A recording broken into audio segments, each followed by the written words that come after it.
सभी माननीय सदस्यगण, सबसे पहले तो मैं हृदय की गहराइयों से आप सबका धन्यवाद करना चाहता हूं कि आपने कोविड-19 के संदर्भ में अपने महत्वपूर्ण विचार व्यक्त किए हैं। इससे पहले कि मैं अपनी बात और अपनी भावनाएं व्यक्त करूं, मैं सबसे पहले उन सब कोविड वॉरियर्स जिन्होंने इस कोविड के खिलाफ जंग के यज्ञ में अपने प्राणों की आहुति भी दी, उन सब की पवित्र स्मृति को हृदय की गहराइयों से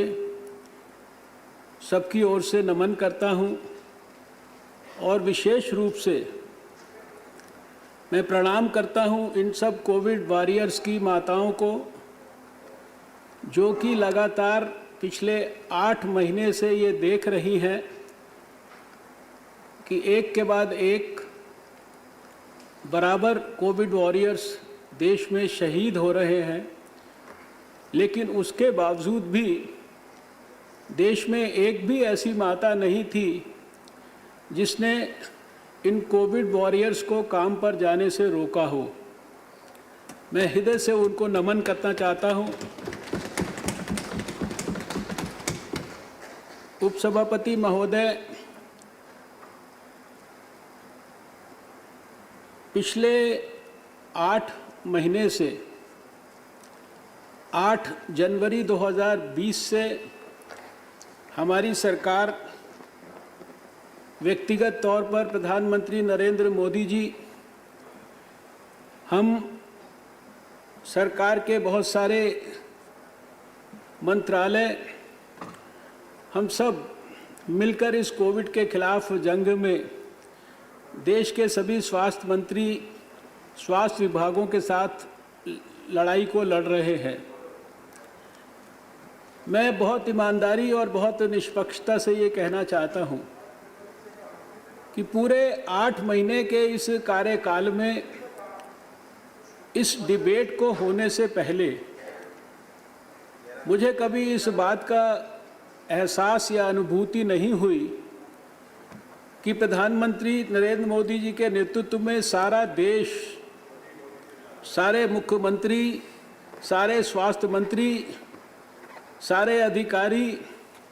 और सारा समाज मिलकर इस कोविड की लड़ाई को लड़ रहा है। लेकिन इस डिबेट के अंदर बहुत सारे सदस्यों के बहुत सारे विचारों को सुनने के बाद मुझे लगा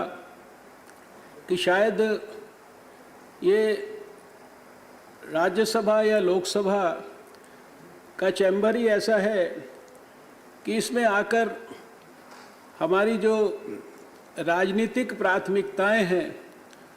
वो शायद बहुत ज़्यादा गहरी हो जाती हैं और बाकी सारी चीज़ें हमको एहसास कम हो पाती हैं। मैं इस बात को बहुत विश्वास के साथ कह सकता हूँ, कृपया शांत रहें, कि सारे देश ने प्रधानमंत्री जी के साथ मिलकर, सभी सरकारों ने प्रधानमंत्री जी के साथ मिलकर, सभी मुख्यमंत्रियों ने प्रधानमंत्री जी के साथ मिलकर सारे देश में इस लड़ाई को पूरी ईमानदारी और कर्तव्यपरायणता के साथ लड़ा है। 7 जनवरी को विश्व स्वास्थ्य संगठन ने पहली बार इस सूचना को प्राप्त किया था चाइना के माध्यम से कि वहाँ पर एक पहली बार कोई नया कोरोना वायरस आया है जो कि निमोनिया जैसे केसेस करता है। और भारत में इस लड़ाई को हमने 24 घंटे से भी पहले 8 जनवरी को पहले ही अपने एक्सपर्ट ग्रुप्स की मीटिंग के माध्यम से शुरू किया। 17 जनवरी आते आते सारे देश की सारी सरकारों को सरकार के इस तरह के एपिडेमिक्स और पेंडेमिक्स के साथ लड़ने के पुराने अनुभव के आधार पर डिटेल्ड हेल्थ प्रिपेयर्डनेस के लिए, कम्युनिटी सर्वेलेंस के लिए, पॉइंट ऑफ एंट्री सर्वेलेंस के लिए सारी एक्टिविटीज़ को प्रारंभ करते हुए सारे देश को हमने पूरी तरह से सब प्रकार से सब तरह की एडवाइजरीज और सब तरह की डिटेल्स संभावित पहुंचा दी थी। उस समय तक भारत में कोई केस नहीं आया था। भारत के अंदर पहला केस 30 जनवरी को आया और 30 जनवरी को रिपोर्ट हुआ, जिसके लिए एक मेडिकल स्टूडेंट चाइना से 25 जनवरी के आसपास 23 जनवरी को चले थे और भारत में हमारे national centre for disease control ने जिस प्रकार का कम्युनिटी सर्वेलेंस का पैरामीटर एस्टैब्लिश किया, उस पहले केस के लिए 162 कॉन्टैक्ट्स को ट्रेस किया गया। चाइना से कलकत्ता, कलकत्ता से बेंगलोर, बेंगलोर से कोची, कोची से आगे 2 ट्रेन बदलकर और फिर अपने घर तक, इसके बीच में 2 होटल्स, उसके बीच में टैक्सियां, उसके बीच में प्राइवेट कार, इन सब के अंदर और हवाई जहाज के अंदर होने वाले कॉन्टैक्ट्स, इस लेवल के कॉन्टैक्ट ट्रेसिंग से हमने अपने इतिहास को 30 जनवरी को शुरू किया था और उस समय से लेकर और आज तक जिस प्रकार से, चाहे वो पॉइंट ऑफ एंट्री हो, एयरपोर्ट्स हो, सी पोर्ट्स हो, चाहे वो हमारा लैंड का नेपाल का बॉर्डर हो, इन सब के ऊपर जिस प्रकार से लाखों लोगों को सर्वेलेंस किया गया, जिस प्रकार से 5000 गांवों के अंदर ग्राम सभाएं आयोजित की गई, जिस प्रकार से लगातार प्रधानमंत्री जी, कैबिनेट सेक्रेटरी और स्वास्थ्य विभाग के लोग सारे देश के साथ लगातार वीडियो कॉन्फ्रेंस के माध्यम से, और मैं ये रिकॉर्ड पे कहना चाहता हूँ, शायद लोगों को सुनने के अंदर ये अतिशयोक्ति लगेगी, इतिहास इस बात के लिए प्रधानमंत्री नरेंद्र मोदी जी को याद करेगा जिन्होंने शायद इतनी गहराई, इतनी सच्चाई, इतनी मेटिकुलस तरीके से, इतनी कंसिस्टेंसी के साथ लगातार 8 महीने में इस कोविड पेंडेमिक की छोटी से छोटी बात को स्वयं व्यक्तिगत मॉनिटर किया, लोगों को गाइड किया, एडवाइस किया। एक भी निर्णय उन्होंने एक्सपर्ट्स से बात किए बगैर, देश के मुख्यमंत्रियों से बात किए बगैर, सारे देश का कंसेंसस बनाए बगैर नहीं लिया। यहाँ पर बहुत सारी चर्चा हुई है, बहुत सारी बातें लॉकडाउन के इर्द गिर्द की गई हैं और कल आनंद शर्मा जी ने कहा कि लॉकडाउन से क्या फ़ायदा हुआ, ये भी अभी कुछ लोगों ने याद दिलाया। अच्छा किया कि लॉकडाउन तो जो है कई स्टेट गवर्नमेंट्स ने शुरू कर दिया था, लेकिन ये कहा गया कि लॉकडाउन के अंदर डाटाज दिए गए हैं कि ये रेंज दी गई है, इतने लोगों की, इतने केसेस की मृत्यु, और ये सारी चीज़ें कैसे, ये रेंज का क्या मतलब है। हमारे पास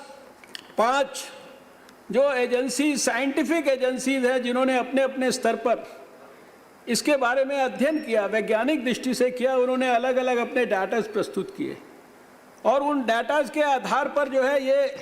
रेंज, जिसको हमने 14 से 29 लाख केसेस की बात की और 37,000 से 78,000 डेथ्स को अवॉइड करने की बात की,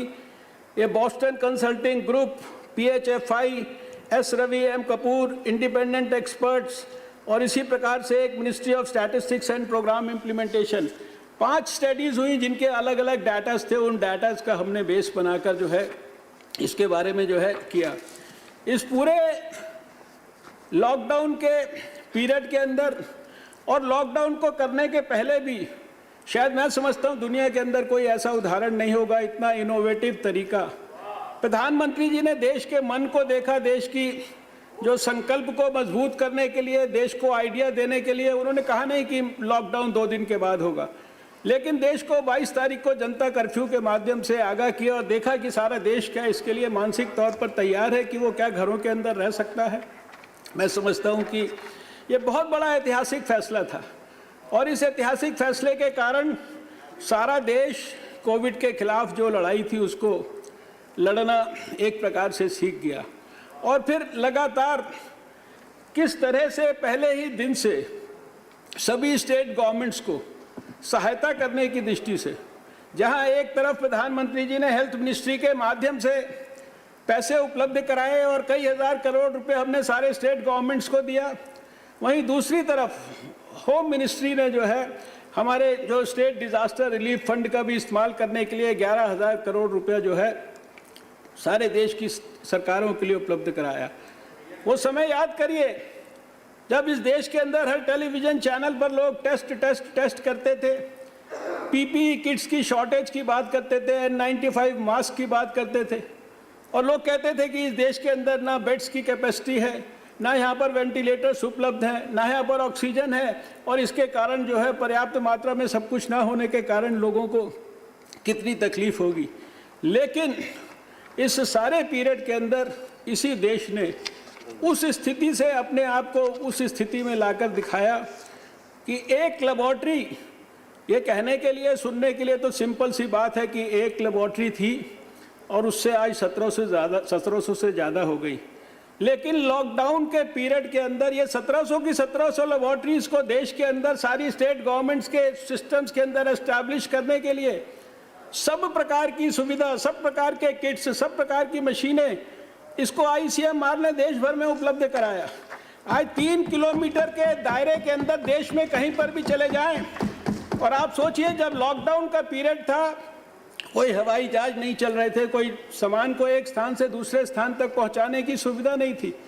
लेकिन उन परिस्थितियों के अंदर रीजनल डिपोज खोल के और जगह जगह किस प्रकार से किट्स को पहुंचाया। और उस समय जब शुरुआती दौर के अंदर किट्स को बाहर से इंपोर्ट करना पड़ता था, बहुत महंगी आती थी, उस स्थिति से साथ इन किट्स को देश में बनाने के लिए जहां एक तरफ वैज्ञानिकों ने काम किया, ICMR ने हैंड होल्ड किया, आज 700 से ज़्यादा किट्स, उसके बारे में मैंने बहुत डिटेल में बताया कितने किट्स को वैलिडेट किया, कितने को रिकमेंड किया, कितने अभी, और आज उसके कारण टेस्ट की कीमत को जो है कितना कम कर दिया गया। हमने जब देश के बारे में सोचा तो प्रधानमंत्री जी ने ये नहीं देखा कि ये कौन सी स्टेट है, कौन सी यहाँ पर सरकार है। जब किसी प्रदेश के अंदर ज़्यादा केसेस आ रहे थे और थ्रूपुट मशीन, कोबास मशीन को देश के अंदर उपलब्ध कराने की बात थी और केवल थोड़ी सी कोबास मशीनें बाहर से विदेश से आई थी, तो बिना किसी पूर्वाग्रह के कौन सी स्टेट्स को चुना, दिल्ली के अंदर लगाई, NCDC के अंदर, महाराष्ट्र के अंदर लगाई, वेस्ट बंगाल के अंदर लगाई, नोएडा के अंदर लगाई और स्वयं प्रधानमंत्री जी ने मुख्यमंत्रियों के साथ मिलकर उस काम को किया। मेरे पास ये लिस्ट है, इसमें 23 स्टेट्स के नाम हैं, हरियाणा, कर्नाटका, यूपी, मणिपुर, अरुणाचल प्रदेश, उड़ीसा, केरला, तेलंगाना, महाराष्ट्र, गोवा, बिहार, दिल्ली, छत्तीसगढ़, जम्मू कश्मीर, अंडमान निकोबार, राजस्थान, पंजाब, वेस्ट बंगाल, गुजरात, आंध्र प्रदेश, आसाम और तमिलनाडु। इन सब स्टेट्स के अंदर अगर कोई छोटे से छोटी भी बेस्ट प्रैक्टिस थी, उन सारी बेस्ट प्रैक्टिसेस को हम लोगों ने जो है संकलित किया और सारे देश की सारी बेस्ट प्रैक्टिसेस को सारे देश के साथ शेयर किया। उस समय हमने ये नहीं देखा कि किस प्रदेश के अंदर कौन सी सरकार है, कौन सी पीपीई किट्स तो देश के अंदर जो है शायद ये एक अपने आप में इतिहास है, रिकॉर्ड में अंकित होगा कि जो चीज़ भारत में मिलती नहीं थी, बनती नहीं थी, उसके आज 110 मैन्युफैक्चरर हो गए, N95 मास्क के 10 बड़े मैन्युफैक्चरर हो गए, वेंटिलेटर्स के 25 मैन्युफैक्चरर हो गए और 3-4 महीने के अंदर अंदर ये स्थिति देश के अंदर आ गई थी कि जब हम पीपीई किट्स स्टेट्स के पास भेजते थे तो बड़े बड़े स्टेट्स भी कहते थे सॉरी सर, अभी हमारे पास रखने के लिए जगह नहीं है, आप प्लीज़ इसको होल्ड कर लीजिए। यानी लगातार किसी भी परिस्थिति के अंदर कभी भी पूरी सरकार ने इस बात को ये नहीं सोचा कि हमें कहीं पर भी जो है किसी पूर्वाग्रह के साथ काम करना है। और इसलिए मुझे पहली बार आज ये महसूस हुआ कि ये सदन के अंदर जो लोग अलग अलग तरीके से बात कर रहे हैं, ऐसा क्यों कर रहे हैं। दिल्ली के अंदर अगर ज़्यादा लोगों को तकलीफ होने लगी तो स्वयं गृह मंत्री जी ने जो है अपने आगे आके किस प्रकार से जो है प्रधानमंत्री जी ने एक दिन मीटिंग में कहा गृह मंत्री जी को कि आप और स्वास्थ्य मंत्री जी मिलकर दिल्ली के लोगों को बुलाकर और दिल्ली को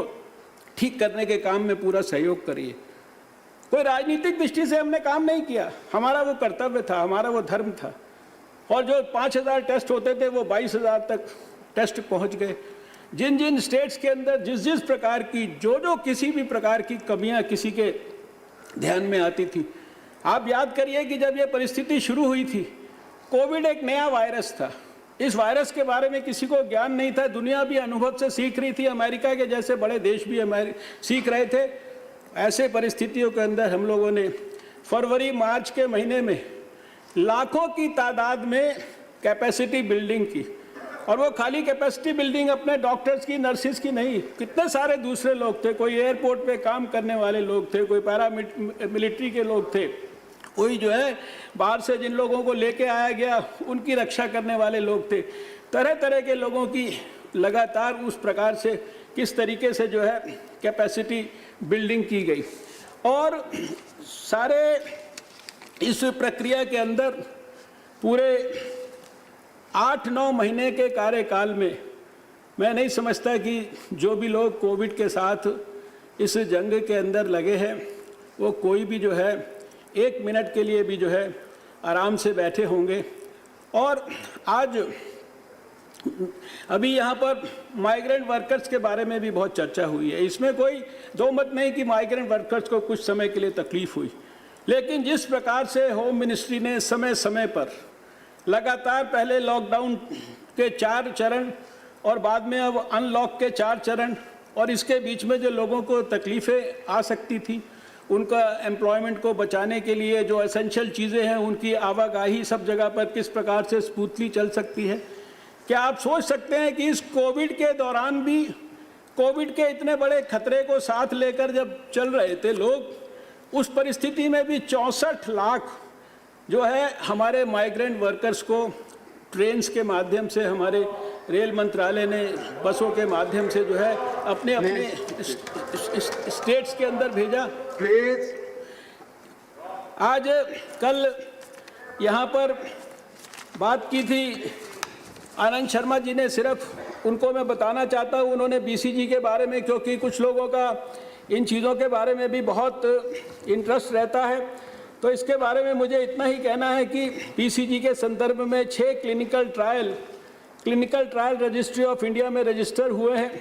और आईसीएमआर 6 साइट्स के ऊपर इन ट्रायल्स को जो है कर रहा है। और ये जो रैंडमाइज्ड कंट्रोल ट्रायल्स हैं और ये 3 साइट्स पर और स्टार्ट किए गए हैं। ये ICMR is part of this vaccine study. Favipiravir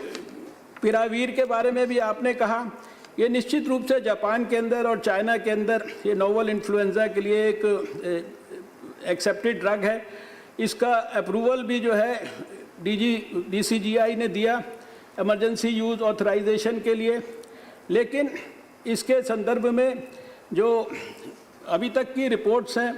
वो इन विट्रो रिपोर्ट्स जो हैं वो बहुत ज़्यादा कोई पॉजिटिव नहीं है। और इसी तरीके से आपने कॉल्ची सीन के बारे में बात किया है, इसका भी बहुत ही नैरो थेरेपेटिक विंडो है और high rate of side effects हैं, पर्टिकुलरली हाई डोजेज़ में। तो ये जो दवाइयाँ हैं इनके संदर्भ में अगर बहुत सारी डिटेल्ड जानकारी रिसर्च के संदर्भ में जो भी आपको अगर लेनी है, वैक्सीन्स के बारे में यहाँ पर बात किया गया है, तो पहले ही दिन से वैक्सीन जो लोग बना सकते हैं, वैक्सीन पे जो लोग काम कर सकते हैं, उसके लिए हमारा साइंस एंड टेक्नोलॉजी मंत्रालय और उसके लिए हमारा जो आईसीएमआर है, उसके लिए ड्रग कंपनीज सब मिलकर और उसके लिए सारे स्टार्टअप्स को सपोर्ट देते हुए, और इस विषय को भी प्रधानमंत्री जी स्वयं व्यक्तिगत तौर पर मॉनिटर कर रहे हैं। आज भी जो है हमारी स्थिति यह है कि जो वैक्सीन्स आने वाले समय में आ सकती हैं, किस समय आ सकती हैं, देश में किसको देना है, उसके लिए हाई लेवल पर एक्सपर्ट ग्रुप्स सब प्रकार की चर्चा करके 10 स्टेप की आगे की तैयारी सोचकर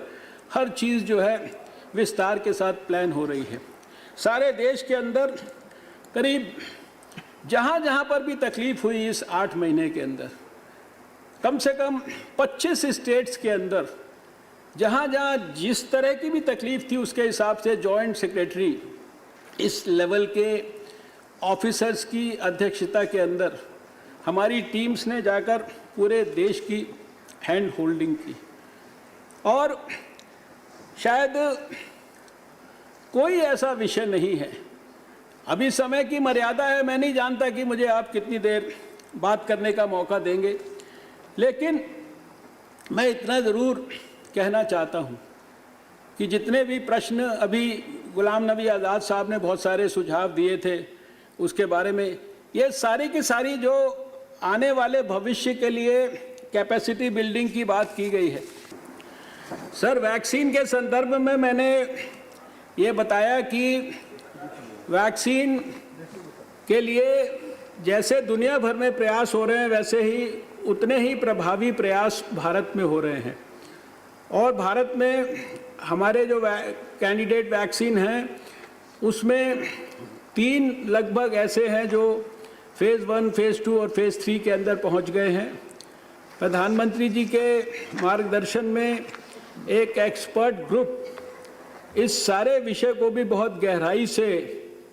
अध्ययन कर रहा है। एडवांस्ड इसके संदर्भ में प्लानिंग है। हमारे को उम्मीद है कि अगले साल के शुरुआत के अंदर हमें भारत के अंदर वैक्सीन उपलब्ध हो जानी चाहिए। इस संदर्भ में विश्व स्वास्थ्य संगठन से और दुनिया के अंदर भी जो जॉइंट प्रयास हो रहा है उसके साथ भी हम सबका कोऑर्डिनेशन है। और आने वाले समय में जैसे ही वैक्सीन उपलब्ध होगी तो कोविड के खिलाफ जो हमारी जंग है उसको निश्चित रूप से हमें और ज़्यादा मजबूती मिलेगी। साइंस के अंदर हमारे जो वैज्ञानिक हैं वो हर तरीके से वायरस के ऊपर, हम दुनिया के अंदर 4-5 उन देशों में से हैं जिन्होंने वायरस को आइसोलेट किया है। हमारे बायोटेक्नोलॉजी और CSIR के अंदर जो है 1000 से ज़्यादा जो है वायरसेस के ऊपर जो है उनका जो जीनोम सीक्वेंसिंग हो चुका है। वायरस की जो स्टडी इतने विस्तार से हो रही है, कल मैंने उसमें स्टेटमेंट में भी कहा था कि 40,000 से ज़्यादा वायरस के सैंपल्स को बायो रिपोजिटरी के रूप में जो है उनको संभाल कर रखा गया है, जिनके ऊपर अध्ययन की प्रक्रिया चल रही है। और मैं शायद चर्चा कर रहा था कि भारत में इतनी विषम परिस्थितियों में भी जब इतना ज़्यादा कोई लॉकडाउन की परिस्थिति थी, इकॉनमी के ऊपर भी जो है बहुत सारी तकलीफ़ें थी, लोगों को भी बहुत सारी परेशानियां हो रही थी, लेकिन इस सब के बावजूद भी पूरी मजबूती के साथ प्रधानमंत्री जी ने शुरुआती दौर के अंदर ही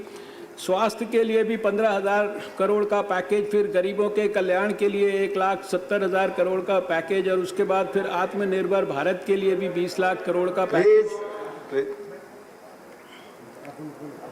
ये। और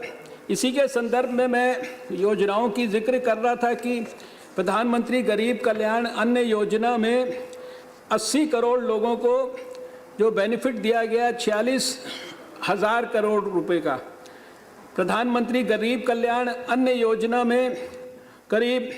19.4 करोड़ हाउस होल्ड्स को 1 किलोग्राम 3 महीने का जो बेनिफिट दिया गया 5,000 करोड़ रुपए का। टारगेट बेनिफिशरीज जो उज्ज्वला बेनिफिशरीज जो थे उसके अंदर करीब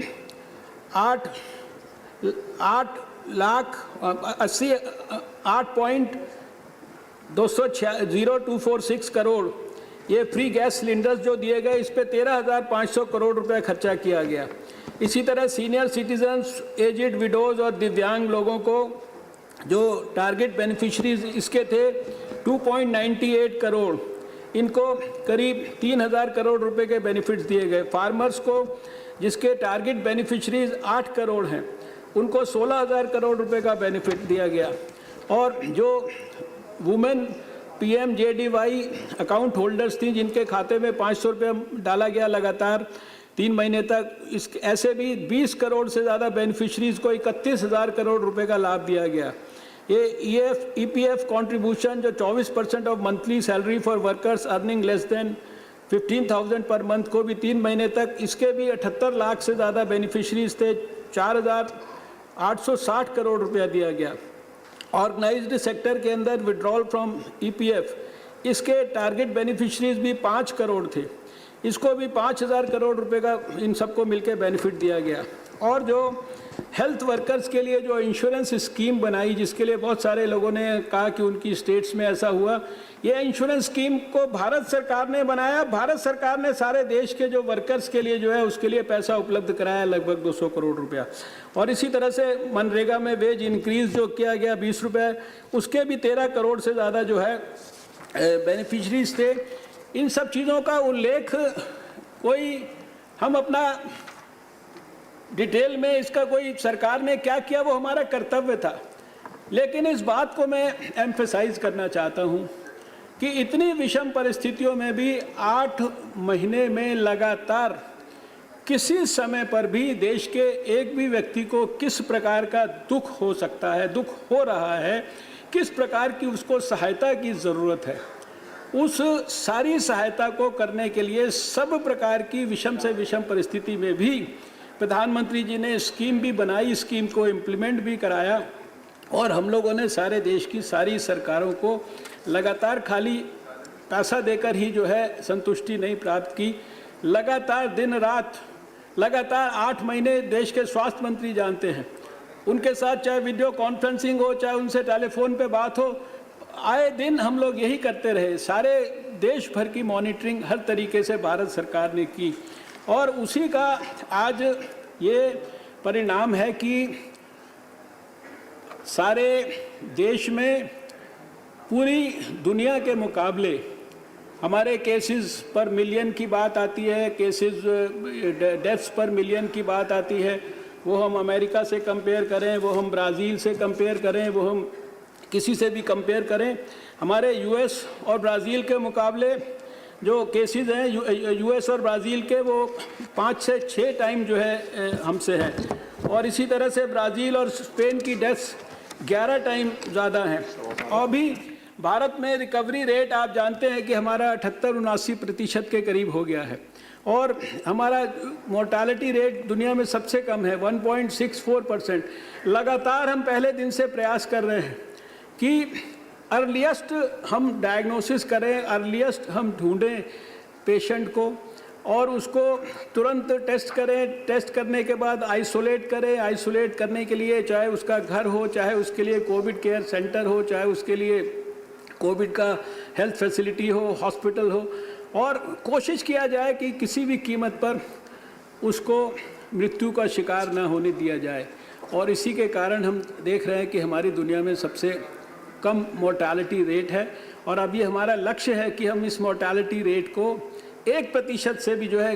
कम पर ले जाना चाहते हैं। हमारे कहने के लिए 50 लाख केसेस हैं, लेकिन सर अभी इसमें 20% ही केवल, यानी 10 लाख से कम ही जो है एक्टिव केसेस हैं। और मैं आपको इस सदन को स्मरण कराना चाहता हूँ, विदेश से बहुत बड़े बड़े एक्सपर्ट्स आए थे इस लड़ाई के शुरुआती दौर के अंदर, जिनके पास बहुत नॉलेज थी, बहुत अनुभव था, बहुत बड़े बड़े मैथमेटिकल मॉडल्स थे, बहुत बड़े बड़े प्रतिष्ठित यूनिवर्सिटियों को वो नेतृत्व करते थे और उनके पास भारत के अंदर जन्म लेने के कारण भारत के बारे में भी बहुत सारा अनुभव था। लेकिन उन्होंने बड़े बड़े टेलीविजन चैनल्स पर कहा था कि जुलाई, माननीय मंत्री जी कंक्लूड करें कृपया। जुलाई अगस्त का जब महीना आएगा तो भारत में 300 मिलियन केसेस होंगे सर, 300 मिलियन। माननीय मंत्री जी मेरी आवाज आप तक पहुंच रही, कृपया कंक्लूड करें। मैं सुन रहा हूं सर, और कंक्लूड भी करने के लिए मैं, आपने आदेश किया, मैं कंक्लूड करता हूं सर। मैं सिर्फ ये स्मरण कराना चाहता हूं कि इस समय तक 300 मिलियन केसेस की बात की गई थी, 5-6 मिलियन डेथ्स की बात की गई थी और 135 करोड़ के देश के अंदर आज हम 11 लाख तक टेस्ट कर रहे हैं। हमसे ज़्यादा पूरे जो टोटल टेस्ट हैं 5 करोड़ से ज़्यादा केवल अमेरिका ने किए और अमेरिका को भी हम थोड़े दिन के अंदर जो है टेस्ट के मामले में पीछे छोड़ देंगे। ये सारा कुछ जो है संभव इसलिए हुआ है कि सारे देश ने इसको मिलकर प्रधानमंत्री मोदी जी के नेतृत्व में बहुत गहराई और गंभीरता के साथ जो है लड़ाई को लड़ा है। आपने समाप्त करने के लिए सर कहा है, इसलिए मैं एक अपील सबसे करना चाहता हूँ। मेरा जो भी 8 महीने का अभी तक का अनुभव है, जितना भी कुछ इसके बारे में अध्ययन किया है, और जितना भी कुछ मैं डॉक्टर होने के नाते समझ पाया हूँ, मेरी एक अपील है कि शायद जो बात हम लोग शुरू से कह रहे हैं कि वैक्सीन जब आएगी और वैक्सीन भी जब आएगी तो वो कोई जादू की तरह 1 मिनट में जो है सारे 135 करोड़ लोगों को लगाकर इम्यूनिटी नहीं दे पाएगी। उसके अंदर भी समय लगेगा, उतनी वैक्सीन उपलब्ध होने में भी समय लगेगा, उतने समय का सारा देश इंतज़ार नहीं कर सकता। इस बीमारी से बचने के लिए वायरस केवल क्योंकि ह्यूमन शरीर के अंदर ही जीवित रहता है और एक बार हमारे शरीर में प्रवेश करके दूसरे के शरीर में वो जाने की जब प्रयास करता है, क्योंकि थोड़े दिन के बाद एक शरीर के अंदर वो डेड हो जाता है, दूसरे शरीर में जब तक वो लाइव है, जब वो जाता है, उस चेन ऑफ ट्रांसमिशन को हमको कट करना है। और उस चेन ऑफ ट्रांसमिशन को कट करने के लिए जो सबसे महत्वपूर्ण है, जिसके बारे में मुझे बहुत खुशी है कि इस सदन के अंदर भी इसके लिए आग्रह भी किया जा रहा है कि ये जो मास्क है ये शायद हमारी सबसे बड़ा हमारा रक्षक है। और इस मास्क के बारे में जितना ज़्यादा हम हमारे क्षेत्र में हमारे पार्लियामेंट मेंबर्स लोगों को, क्योंकि जब से अनलॉक हुआ है लोगों ने समझ लिया है अनलॉक का मतलब कि वायरस कंट्रोल हो गया, अब जो है हम लापरवाही कर सकते हैं, हम बिना मतलब के फंक्शंस में भी जा सकते हैं, हमारे को 2 गज की दूरी मेंटेन करने की ज़रूरत नहीं है, हमको अपने हाथ की हाइजीन के बारे में ध्यान रखने की ज़रूरत नहीं है, हमको सैनिटाइजेशन के बारे में विचार करने की ज़रूरत नहीं है। ये जितने भी विषय हैं, 4 केवल विषय हैं, हैंड की हाइजीन, रेस्पिरेटरी एटिकेट्स, मास्क और जो प्रधानमंत्री जी ने कहा 2 गज की दूरी, और जिसको मैं समझता हूँ कि शायद गांव के अंदर लोगों ने बहुत ज़्यादा गंभीरता से, गहराई से, सच्चाई से और कमिटमेंट के साथ समझा है। हमारे जो अर्बन इंडिया है उसमें अभी भी हमारी जो ज़्यादा तकलीफ़ है वो हमारे थोड़े से स्टेट्स में रह गई है, और वो थोड़े से स्टेट्स में भी थोड़े से हमारे सिटीज़ के अंदर रह गई है, और उन सिटीज़ के साथ के आसपास के पेरी अर्बन जो थोड़े एरियाज़ हैं उनमें रह गई है। और वहाँ पर भी अगर गहराई से अध्ययन करेंगे तो ध्यान में आएगा कि वायरस का ट्रांसमिशन वो वायरस के कारण नहीं हो रहा, वो हमारी लापरवाही के। माननीय मंत्री जी, आप महत्वपूर्ण बातें बता रहे हैं, पर प्लीज कंक्लूड करें। इसीलिए सर मैं कंक्लूड करता हूं। आप कह रहे हैं कि आपसे मैं चाहता हूं कि लगातार आप ये अपील करते प्लीज कंक्लूड। ये देश से लगातार अपील करते रहें। प्रधानमंत्री जी भी कई बार इस बारे में अपील कर चुके हैं। ये जो सोशल वैक्सीन, माननीय स्वास्थ्य मंत्री जी प्लीज कंक्लूड करें, प्लीज। वैक्सीन के आने तक कम से कम हम प्लीज कंक्लूड करें। मास्क और 2 गज की दूरी को सबसे बड़ी सोशल वैक्सीन समझें। प्लीज कंक्लूड करें। इन्हीं शब्दों के साथ सर मैं सभी का, आपका विशेष रूप से धन्यवाद करता हूं और भगवान से ये प्रार्थना करता हूं कि हम सबको वो कोविड से रक्षा करने के लिए सब प्रकार के प्रयासों में देश की सहायता करने के लिए हम सबको वो अपना आशीर्वाद प्लीज